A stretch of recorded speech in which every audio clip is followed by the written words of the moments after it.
Lithium batteries को manufacture करते हैं।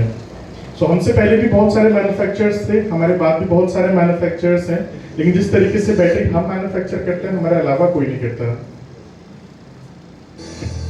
सो हमारी जो ये मैन्युफैक्चरिंग लाइन है ये बहादुरगढ़ हरियाणा में है, जिसकी टोटल कैपेसिटी जो है वो 2 गीगावाट आ रहा है रनिंग में।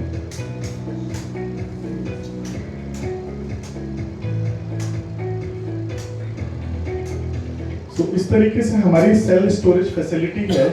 अब होता क्या है कि जितना भी सेल है, मतलब अगर मैं बैटरी की बात करता हूँ तो battery is bifurcated into 3-4 parts, जहां पर 3-4 कंपोनेंट्स हैं जो सबसे ज्यादा इंपॉर्टेंट होते हैं बैटरी के लिए। जिसमें सबसे पहला पार्ट होता है सेल।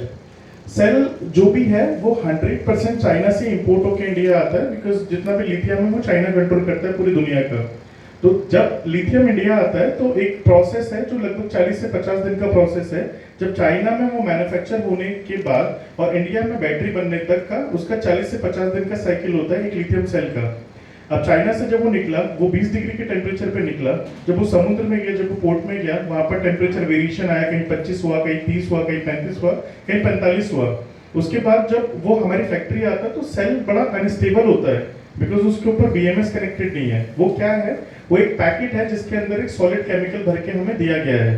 तो सबसे पहले हम एट वोल्ट्रा उसको टेम्परेचर न्यूट्रल करते हैं। टेम्परेचर न्यूट्रल करने का प्रोसेस जो होता है वो 1 हफ्ते का होता है, जहां पर टेम्परेचर को कूल डाउन करके एंड उसको हम वुडन पैलेट्स में रख के उसको हम एयर देते हैं जहां पर सेल ब्रीथ कर पाए।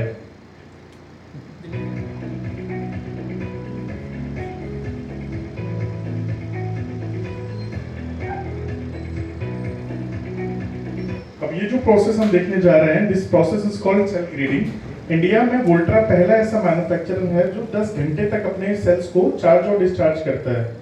ये प्रोसेस से क्या होता है कि हमारा जो सेल है वो ऑप्टिमली काफी नरिश हो जाता है। अब एक सिंपल सा एग्जांपल लूंगा मैं, अगर हमारे पास में हमने लाइफ में हम सभी ने मोटरसाइकिल या कार बहुत सारी खरीदी होंगी, तो होता क्या है जब हम नई बाइक लेके अपने शोरूम से निकलते हैं तो शोरूम से हमें एडवाइजरी मिलती है कि इस बाइक को ना आप 1000 किलोमीटर या 100 किलोमीटर तक एक परमिसिबल लिमिट तक चलाएं, एक ऐसी स्पीड तक चलाएं जहां पर बाइक अपनी 100% पोटेंशियल पे ना आए। उससे होता क्या है कि अगर बाइक हमारी 100 किलोमीटर 1000 किलोमीटर एक पोटेंशियल स्पीड से चलती है तो उसका इंजन रमा हो जाता है उस चीज पे, और